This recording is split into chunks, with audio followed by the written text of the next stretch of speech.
Hi everybody, my name is Miss Brittany. I'm an EC teacher at the Garfield School, and today I want to show you how you can adapt a Montessori math lesson that we do in the classroom, how you can adapt it to do at home with your child. The lesson that we're going to be talking about today is called the nines layout, and it is the introduction to the decimal system. So a lot of your students have already had this lesson in the classroom, so I'm going to be showing you how you can help them practice it at home. This is what the nines layout materials look like in the Montessori classroom. So this is what your child is used to seeing at school. And these are all of the materials that I was able to find around my house. So I didn't spend any money on this, and yours doesn't have to look exactly like this, but this is just to give you an idea of some items that you could use. So the reason that it's important to have these concrete materials that are three-dimensional that the children can hold is because if we're just teaching the decimal system using numbers on paper, it's very abstract. And so for the child under 6, it's important for them to have these kinds of manipulatives to hold. So the numeral cards at school are much sturdier than this, and they're on wood, but I was able to find a free printable of the nines layout numeral cards, and I'm going to link that below this video so you can print these at home. If you don't have a printer, you can also just write your own cards.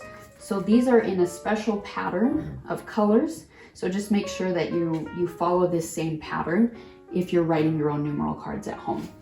So for the thousands, you just need to find anything that is a cube shape, and mine aren't even all exactly the same.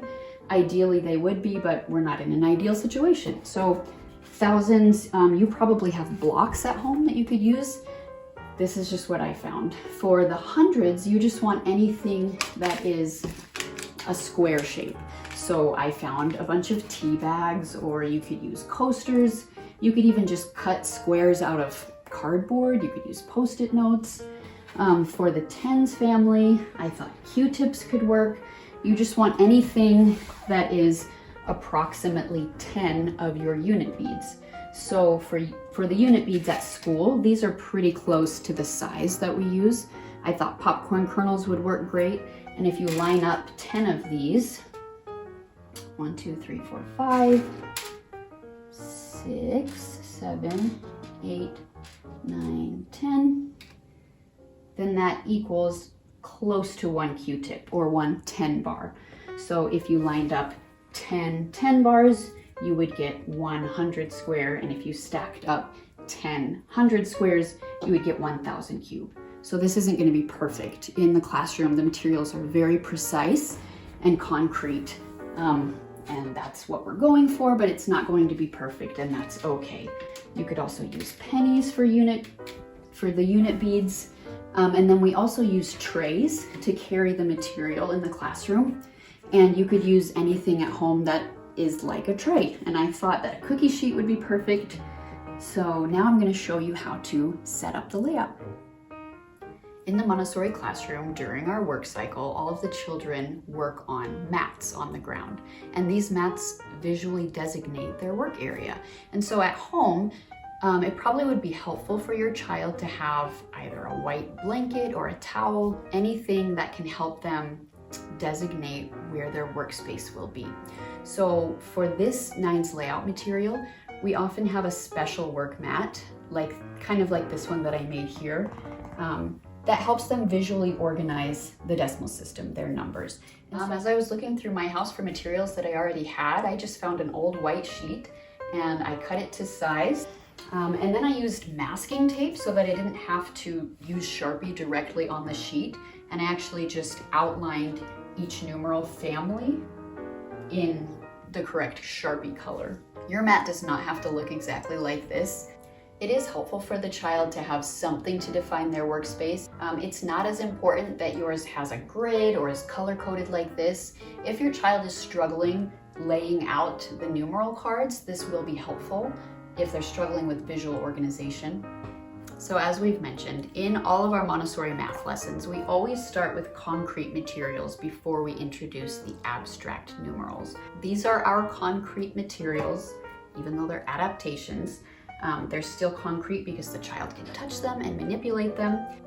So when we lay out the decimal system, we want to start with the concrete materials. So these are our unit beads, and we start laying out our units on the right half of our mat. So there are 9 in each family. That's why it's called the 9s layout. 1, 2, 3, 4, 5, 6, 7, 8, 9. And what comes after 9?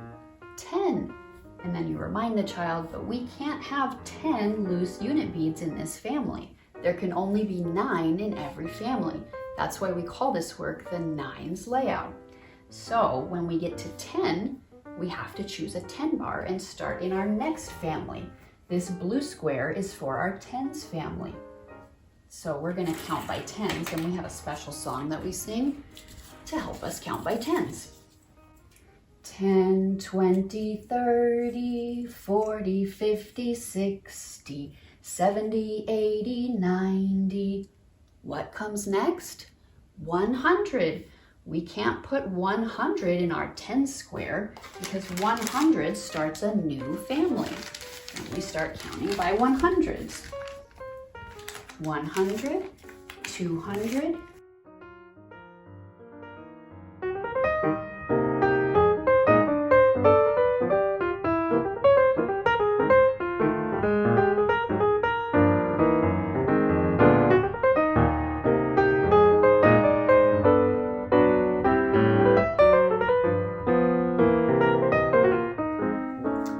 this is our 9s layout of golden beads. We can also practice laying out just the numerals, which would be the 9s layout of numerals.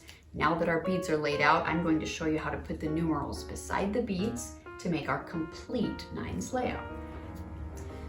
1, 2,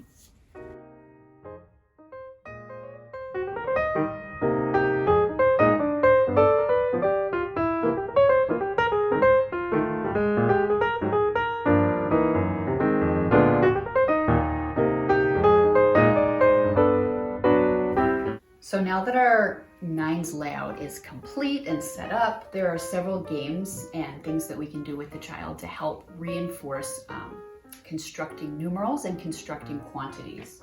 So just setting this up is a difficulty in itself. So this might be enough to keep your child occupied for a week, just practicing setting this up. Once they're really proficient at setting it out correctly, one of the things that we like to play is a game called Secret Numbers.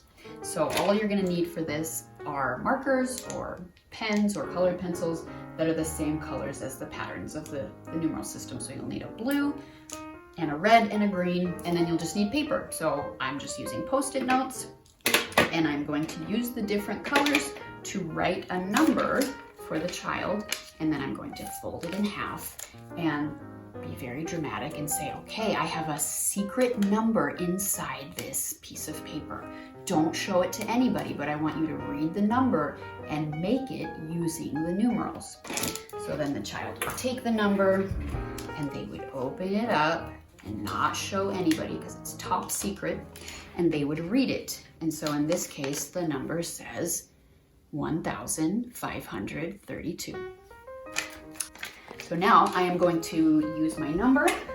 I'm going to use my secret number, and I'm going to say, okay, I need 1,000, and I need 500, and I need 30, and 2. And when I put all of these numbers together by covering up the zeros, I have constructed this number that looks just like this. And that's why the colors really come in handy, because it helps the child be able to check their work. That the 1 is green, and the 5 is red, the 3 is blue, and the 2 is green. Because otherwise, they could just take all of these numbers and make the number like this. 1,532. And even though that looks like the same number, it's all green so that they know that they made the mistake. Finish, Mom. 4,400.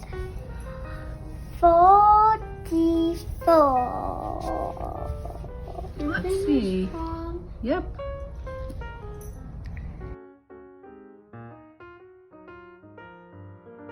You could also do this exact same thing, but use the beads instead of the numerals to create the quantity.